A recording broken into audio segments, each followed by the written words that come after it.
राज्यपाल की विधायी शक्तियां। अब हम विधायी शक्तियों की बात करें, कल हमने बात की थी राज्यपाल की विधायी शक्तियों के बारे में, अनुच्छेद 200 तक हमने पढ़ा था। अनुच्छेद 200 तक हमने पढ़ा कि राज्यपाल विधेयक पर क्या क्या कर सकता है। तो हमने पढ़ा कि राज्यपाल विधेयक पर हस्ताक्षर करता है, राज्यपाल पुनर्विचार हेतु लौटा सकता है, राज्यपाल किसको भेज सकता है, राष्ट्रपति को भेज सकता है। अनुच्छेद 201 में क्या कह रहे हैं कि राज्यपाल विधेयक राष्ट्रपति को भेज सकता है और उसके ऊपर राष्ट्रपति निर्णय करेगा। अनुच्छेद 201 क्या कह रहा है,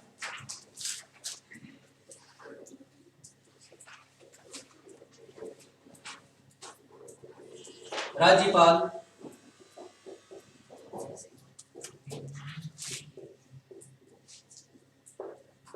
विधेयक को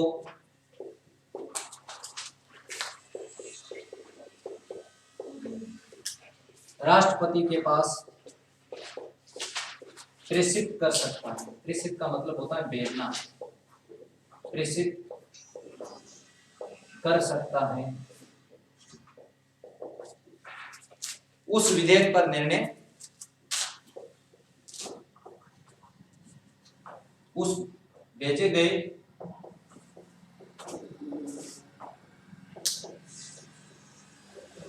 विधेयक पर निर्णय राष्ट्रपति करेगा। निर्णय राष्ट्रपति करेगा। उस भेजे गए विधेयक पर निर्णय कौन करेगा, भारत का जो राष्ट्रपति होगा वो करेगा। ये बात अनुच्छेद 201 के अंदर आ रही है। दूसरी बात है अनुच्छेद 213, जिसकी हम बात करें कि अध्यादेश जारी करना। जैसे हमने पढ़ा राष्ट्रपति अनुच्छेद 123 के तहत अध्यादेश जारी करता है, उसी प्रकार राज्यपाल अनुच्छेद 213 के तहत अध्यादेश जारी करता है। अनुच्छेद 213 क्या कह रहे हैं, अध्यादेश जारी करना, अध्यादेश जारी करना, अध्यादेश जारी करना। अब देखिए अध्यादेश कब जारी किया जाएगा, यानी जब विधानसभा का सत्र नहीं चल रहा है। अध्यादेश किस स्थिति में जारी किया जा सकता है, जब विधानसभा का सत्र नहीं चल रहा है, तो ऐसी स्थिति में जारी किया जा सकता है। दूसरी बात, क्यों जारी किया जाता है,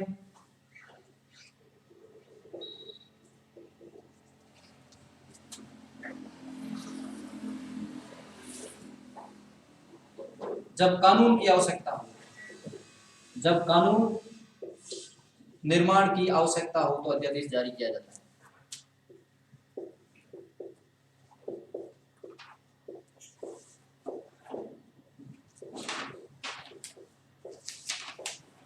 क्यों जारी किया जाएगा, यानी सत्र नहीं चल रहा है और ऐसी स्थिति में हमें कानून बनाने की आवश्यकता पड़ गई। ऐसी स्थिति में अनुच्छेद 213 के तहत भारत का राज्य का जो राज्यपाल होगा वो क्या करेगा, अध्यादेश जारी करेगा, और अध्यादेश जारी करके क्या है, कानून बनाने की प्रक्रिया प्रोसेस शुरू होगी। अब इसकी अवधि क्या होगी, यानी जो अध्यादेश जारी किया जाता है उसकी अवधि क्या होती है, विधानसभा के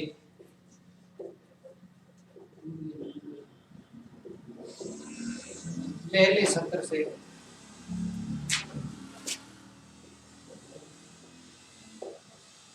6 सप्ताह या 42। अब अगला, इसके बाद में जब विधानसभा का सत्र नहीं चल रहा है तो ऐसी स्थिति में राज्यपाल क्या बुला रहा है, सत्र बुला रहा है, विशेष सत्र जिसे कहते हैं, अध्यादेश जारी करके। उसकी अवधि क्या होगी, इसके बाद जब भी विधानमंडल का अगला सत्र होगा उस अगले सत्र से 6 सप्ताह या 42 दिन। आप यहाँ विधानमंडल लिख सकते हो, क्योंकि विधान परिषद की भी अपन साथ में बात कर लेते हैं। तो विधान परिषद के लिए भी क्या है, अध्यादेश जारी किया जा सकता है।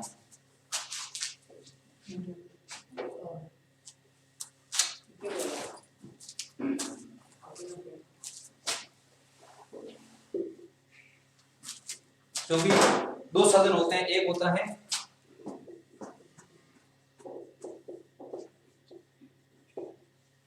विधान परिषद होता है और एक होता है जहां पर दो सदन होते हैं वहां पर विधानमंडल का निर्माण विधान परिषद, विधानसभा और राज्यपाल से मिलकर होता है। और जहां पर एक ही सदन होता है यानी विधानसभा ही होता है, वहां पर विधानमंडल का निर्माण विधानसभा और राज्यपाल के मिलने से होता है। तो हो सकता है कि विधान किसी राज्य में दो, जैसे राजस्थान में एक ही, तो राजस्थान में विधानमंडल किससे मिलकर बन रहा है? राजस्थान में विधानमंडल का निर्माण किससे हो रहा है? अनुच्छेद 168 की अपन बात करें तो राजस्थान में विधानमंडल है वो विधानसभा और राज्यपाल से मिलकर बन रहा है। लेकिन महाराष्ट्र की बात कर ले तो महाराष्ट्र में विधानमंडल का निर्माण किनसे हो रहा है? महाराष्ट्र में विधानमंडल का निर्माण विधानसभा, विधान परिषद और राज्यपाल से मिलकर हो रहा है। अब इसकी अवधि क्या होगी? विधानमंडल के पहले सत्र से 6 सप्ताह या 42 दिन तक ये प्रभावी रहेगा। इसका अनुमोदन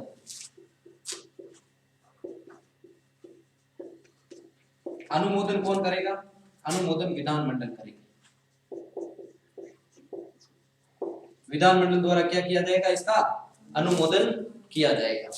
तो ये महत्वपूर्ण बातें हैं अध्यादेश से संबंधित। अगली हम बात करें अनुच्छेद 333। इसमें क्या बात कही जा रही है कि जो राज्यपाल होगा वो क्या करेगा? वो एक आंग्ल भारतीय को मनोनीत कर सकता है। राज्यपाल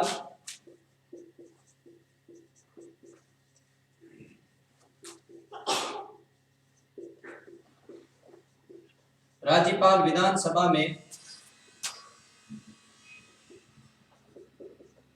आंग्ल भारतीयों का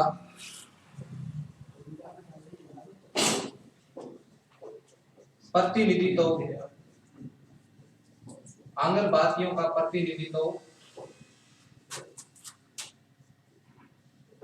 नहीं होने पर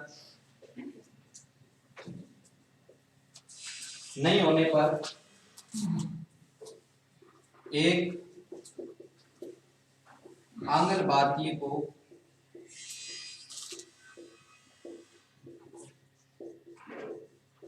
मनोनीत कर सकता है। एक आंग्ल भारतीय को मनोनीत कर सकता है। उसी प्रकार हम बात करें लोकसभा की, साथ में जब राष्ट्रपति हमने पढ़ा तब मैंने आपको बताया था कि लोकसभा में 2 आंग्ल भारतीयों को मनोनीत किया जाता है। कितने आंग्ल भारतीयों को? 2 आंग्ल भारतीयों को मनोनीत किया जाता है। 2 आंग्ल भारतीय कौन से अनुच्छेद के तहत राष्ट्रपति मनोनीत करता है? तो अनुच्छेद 231 के तहत भारत का राष्ट्रपति क्या करता है? मनोनीत करता है।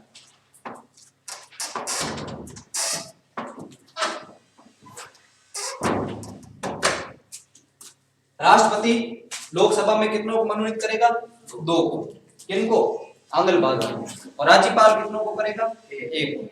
अगर विधानसभा में आंग्ल भारतीयों का प्रतिनिधित्व नहीं हो पा रहा है, ऐसी स्थिति में राज्यपाल है वो 1 को मनोनीत कर सकता है। और ये प्रावधान कौन से अनुच्छेद में किया गया है? अनुच्छेद 333 के तहत। और राष्ट्रपति का पूछ लिया जाए तो राष्ट्रपति अनुच्छेद 331 के तहत मनोनीत करता है। आंग्ल भारतीय कौन होते हैं? तो आंग्ल भारतीयों की हम बात करें तो आंग्ल भारतीय वो होते हैं जिनकी मदर्स भारतीय हो और पिता बाहरी हो, विदेशी। अंग्रेजों के लिए शब्द का प्रयोग हुआ है। अनुच्छेद 366(2) के अंदर आंग्ल भारतीयों की परिभाषा दी गई है और कहा गया है कि जिनकी माता भारतीय हो और जिनका पिता अंग्रेज हो, उनसे उत्पन्न होने वाली संतान क्या कहलाएगी? आंग्ल भारतीय कहलाएगी। अब देखिए उस समय भी मैंने आपको बताया था, या नोट लगा के आप लिख सकते हो कि नोट 104 संविधान संशोधन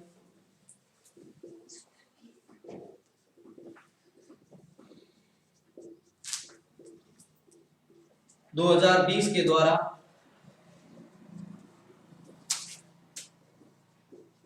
इस व्यवस्था को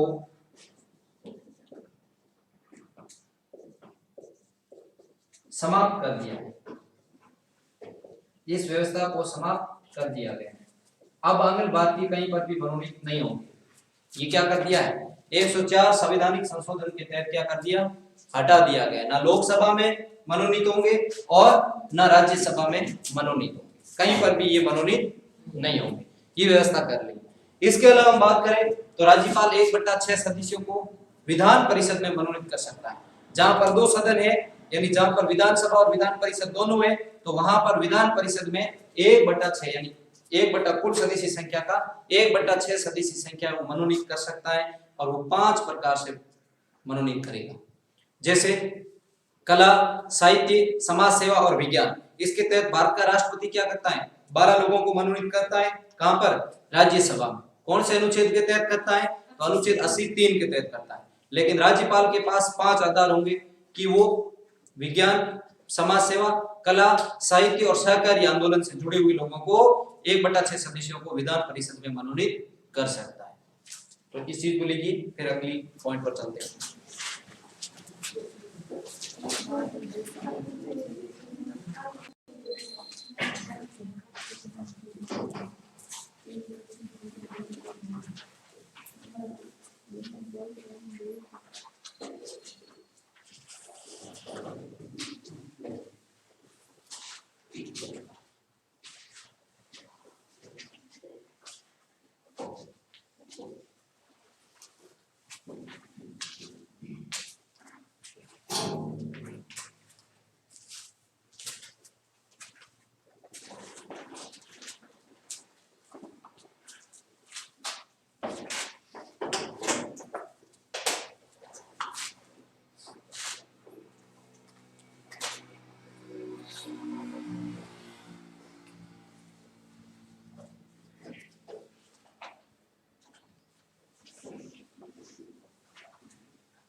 सेकंड ईयर वाले यहाँ बैठे भूगोल नहीं आप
अब देखिए राज्यपाल विधान परिषद में 1/6 सदस्यों को मनोनीत कर सकता है। राज्यपाल के पास ये भी शक्ति है कि 1/6 सदस्यों को वो क्या करेगा, विधान परिषद में, यानी जो उस सदन होता है विधानमंडल का जिसे विधान परिषद कहा जाता है, इससे अगली क्लास में हमारा ये आएगा, विधानसभा और विधान परिषद के बारे में अपन बात करेंगे। तो 1/6 सदस्यों को ये क्या है, मनोनीत कर सकता है।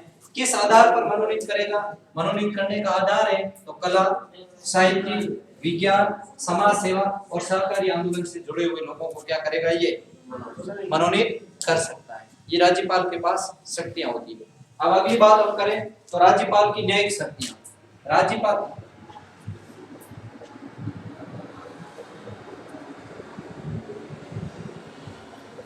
तो विधायी शक्तियां ये कंप्लीट हो गई है।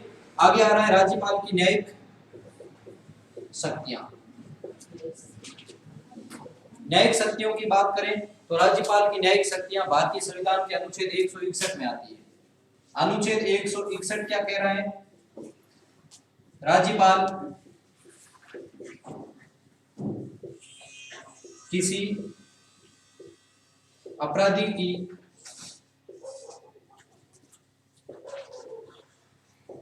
की सजा को कम स्थगित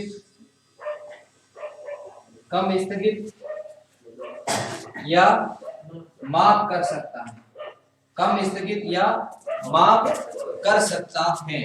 राज्यपाल के पास ये पावर होती है कि वो किसी भी अपराधी की सजा को कम कर सकता है, किसी भी अपराधी की सजा को स्थगित कर सकता है कुछ समय के लिए, किसी भी अपराधी की सजा को माफ कर सकता है।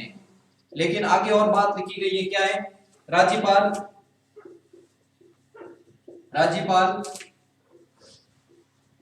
मृत्युदंड व सैनिक न्यायालय द्वारा दी गई सजा को माफ नहीं कर सकता है।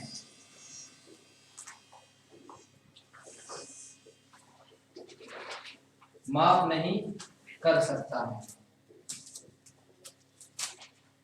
इस पर अधिकार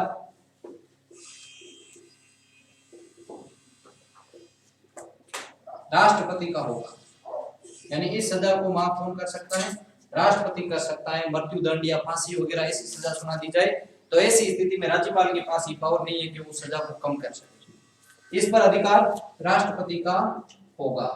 राष्ट्रपति के पास शक्ति है कि वो मृत्युदंड को कम कर सकता। अनुच्छेद 72 में हमने पढ़ी राष्ट्रपति की न्यायिक शक्तियों में हमने बात की थी। तो अनुच्छेद 72 में क्या बात लिखी गई थी कि राष्ट्रपति किसी भी व्यक्ति की सजा को कम कर सकता है, किसी भी सजा को स्थगित कर सकता है कुछ समय के लिए, किसी भी सजा को माफ कर सकता है, यहाँ तक कि मृत्युदंड और फांसी को भी माफ कर सकता है।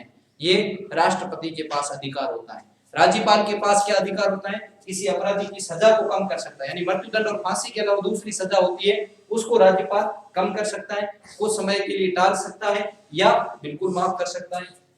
लेकिन जब भी मृत्युदंड या फांसी या सैनिक न्यायालय से जुड़ा हुआ कोई सजा होगी, सैनिक न्यायालय ने मान लो कोई सजा दे दी, तो ऐसी स्थिति में राज्यपाल के पास ये अधिकार नहीं है कि उस सजा को वो माफ करे। उस पर अधिकार किसका होगा, राष्ट्रपति का होगा। तो ये होगी राष्ट्रपति की राज्यपाल की न्यायिक शक्तियां। लेकिन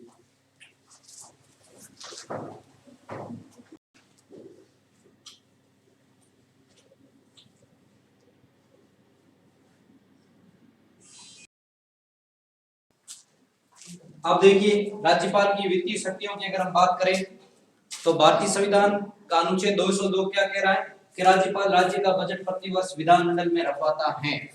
और उधर हमने बात की कि राज्यपाल राष्ट्रपति है वो क्या करता है, बजट है वो संसद में रखवाता है। उसी प्रकार राज्य का जो बजट होता है वो राज्यपाल विधानमंडल में रखवाता है।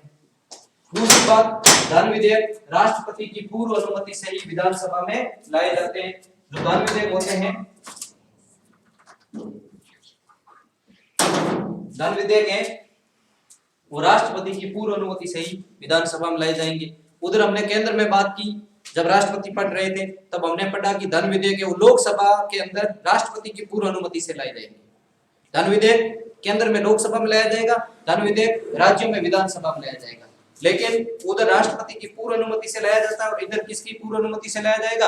राज्यपाल की पूर्व अनुमति से। उधर राज्यपाल लेके आना है।